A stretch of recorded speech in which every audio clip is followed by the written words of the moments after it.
यासीन, कसम है कुरान की जो हिकमत से भरा हुआ है। ए मोहम्मद सल्लल्लाहु अलैहि वसल्लम, बेशक तुम पैगंबरों में से हो, सीधे रास्ते पर हो। ये कुरान गालिब व मेहरबान का नाजिल किया हुआ है ताकि तुम उन लोगों को जिनके बाप दादा को खबरदार नहीं किया गया था खबरदार कर दो कि वो गफलत में पड़े हुए हैं। उनमें से अक्सर पर अल्लाह की बात पूरी हो चुकी है, सो वो ईमान नहीं लाएंगे। हमने उनकी गर्दनों में तौक डाल रखे हैं और वो ठोड़ियों तक फंसे हुए हैं, तो उनकी गर्दनें अकड़ी हुई हैं और हमने उनके आगे भी दीवार बना दी और उनके पीछे भी, फिर उन पर पर्दा डाल दिया तो ये देख नहीं सकते। और तुम इनको खबरदार करो या न करो, इनके लिए बराबर है, ये ईमान नहीं लाएंगे।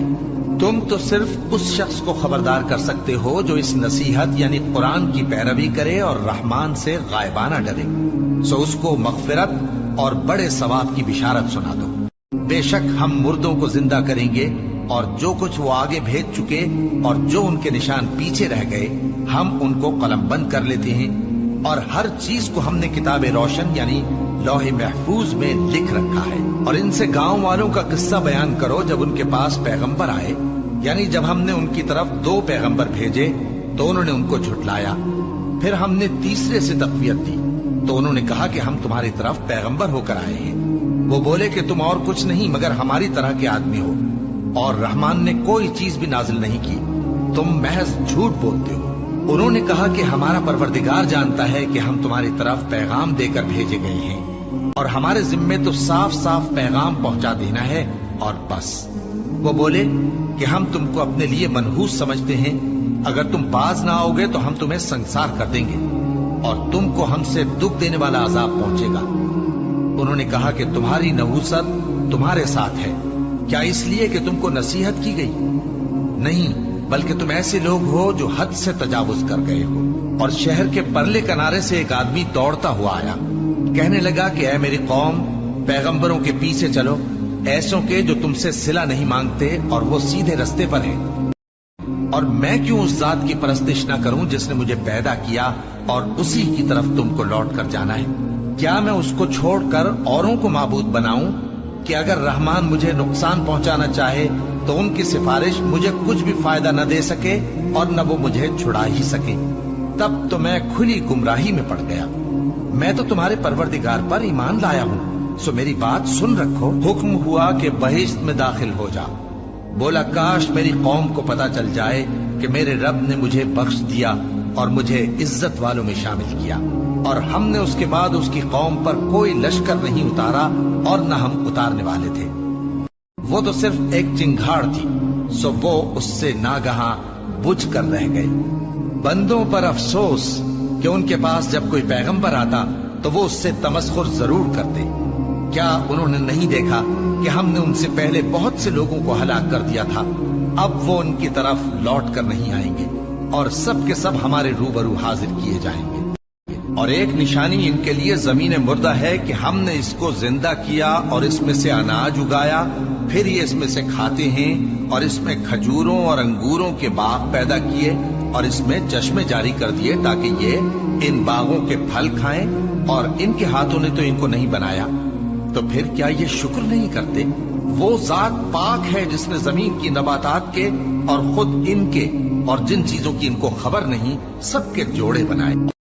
और एक निशानी इनके लिए रात है कि इस पर से हम दिन को खींच लेते हैं तो उसी वक्त उन पर अंधेरा छा जाता है और सूरज अपने मुकर्रर रास्ते पर चलता रहता है।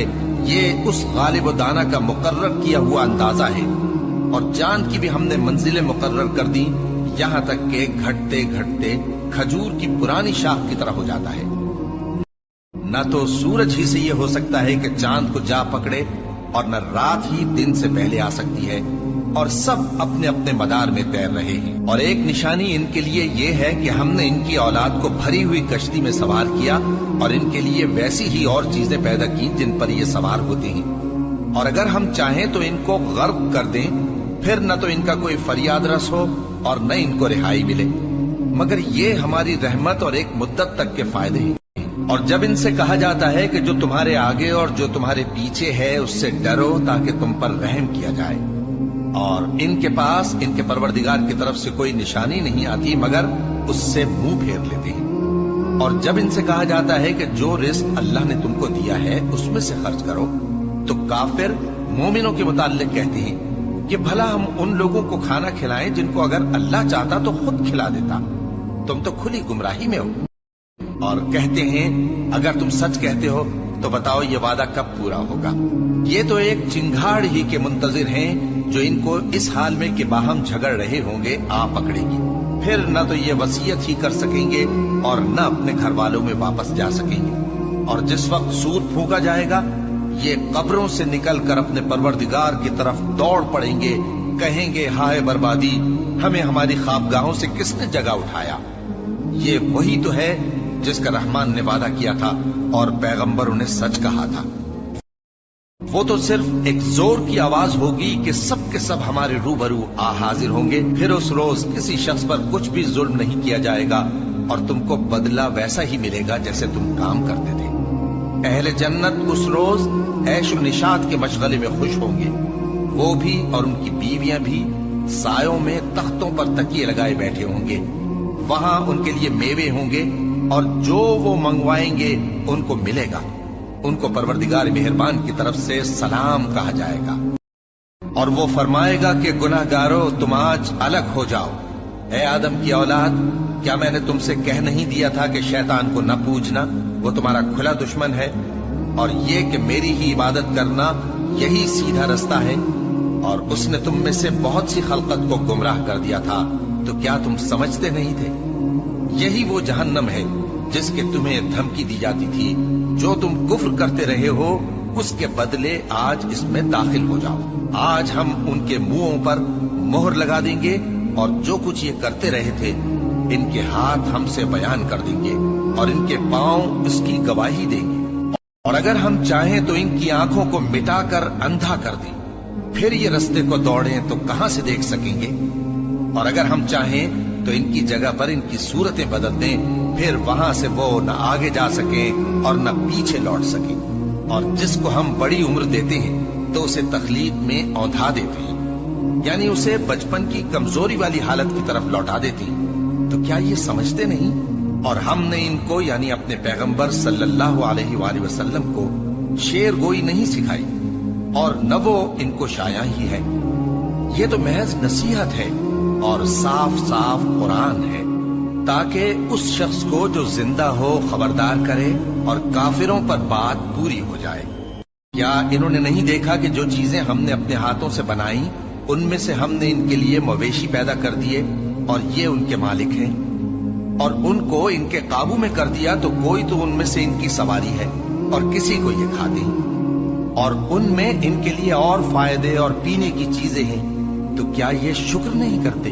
اور انہوں نے اللہ کے سوا اور معبود بنا لیے ہیں کہ شاید ان سے ان کو مدد پہنچے، مگر وہ ان کی مدد کی ہرگز طاقت نہیں رکھتے، اور وہ ان کی فوج بنا کر حاضر کیے جائیں گے تو ان کی باتیں تمہیں غمناک نہ کر دیں۔ یہ جو کچھ چھپاتے اور جو کچھ ظاہر کرتے ہیں ہمیں سب معلوم ہے۔ کیا انسان نے نہیں دیکھا کہ ہم نے اس کو نطفے سے پیدا کیا، پھر وہ تڑاک پڑاک جھگڑنے لگا اور ہمارے بارے میں مثالیں بیان کرنے لگا اور اپنی پیدائش کو بھول گیا، کہنے لگا کہ جب ہڈیاں بوسیدہ ہو جائیں گی تو ان کو کون زندہ کرے گا؟ کہہ دو کہ ان کو وہ زندہ کرے گا جس نے ان کو پہلی بار پیدا کیا تھا، اور وہ ہر طرح کی تخلیق کو جانتا ہے، وہی جس نے تمہارے لیے سبز درخت سے آگ پیدا کی، پھر تم اس کی ٹہنیوں کو رگڑ کر ان سے آگ نکالتے ہو۔ بھلا جس نے آسمانوں اور زمین کو پیدا کیا، کیا وہ اس بات پر قادر نہیں کہ ان کو پھر ویسے ہی پیدا کر دے؟ کیوں نہیں؟ اور وہ تو سب کچھ پیدا کرنے والا کامل علم والا ہے۔ اس کی شان یہ ہے کہ جب وہ کسی چیز کا ارادہ کرتا ہے تو اس سے فرما دیتا ہے کہ ہو جا، تو وہ ہو جاتی ہے۔ وہ ذات پاک ہے جس کے ہاتھ میں ہر چیز کی حکومت ہے، اور اسی کی طرف تم کو لوٹ کر جانا ہے۔